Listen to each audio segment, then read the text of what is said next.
राज्यासह देशभरात छत्रपती शिवाजी महाराजांच्या 396व्या जयंतीचा उत्साह। शिवनेरीवर होणाऱ्या शासकीय कार्यक्रमाला मुख्यमंत्र्यांसह दोन्ही उपमुख्यमंत्री उपस्थित राहणार, तर राज्यभरात अनेक ठिकाणी मिरवणुकीचं आयोजन।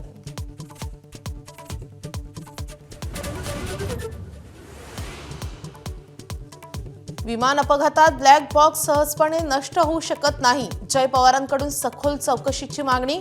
अजितदादांच्या कुटुंबाकडून पहिल्यांदाच प्रतिक्रिया।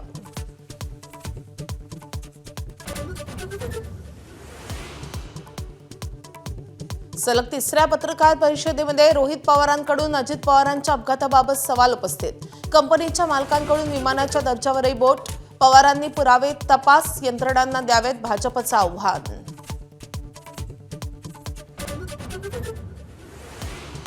सुनेत्रा पवारांच्या अध्यक्षपदासाठीच्या पाठिंब्यासाठी पत्रावर 40 पैकी 35 आमदारांच्या सह्या। रोहित पवारांच्या दाव्यानं नव्या चर्चेला तोंड, तर राष्ट्रवादीकडून रोहित पवारांच्या दाव्याचं खंडन।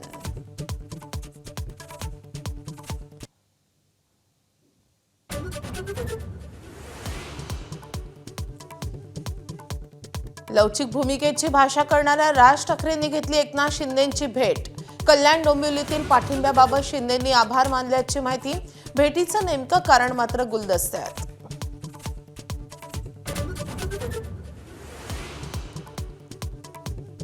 आजोबा आणि नातू एकाच वेळी राज्यसभेवर जाण्याची शक्यता। मवियाकडून शरद पवारांची फेरनिवड जवळपास निश्चित, तर राष्ट्रवादीच्या कोट्यातून पार्थ पवार यांच्या नावावर शिक्कामोर्तब झाल्याची माहिती।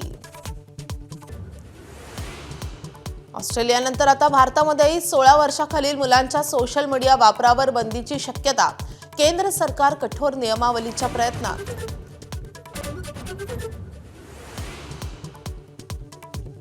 नवी दिल्लीतल्या AI एक्स्पोमध्ये नोएडाच्या गलगोटियाज विद्यापीठाच्या फसवेगिरीचा पर्दाफाश। चीनी रोबोट स्वनिर्मित असल्याचा बनाव। काँग्रेसकडून AI समिटच्या विश्वासार्हतेवरच प्रश्नचिन्ह। एबीपी माझा, उघडा डोळे बघा नीट।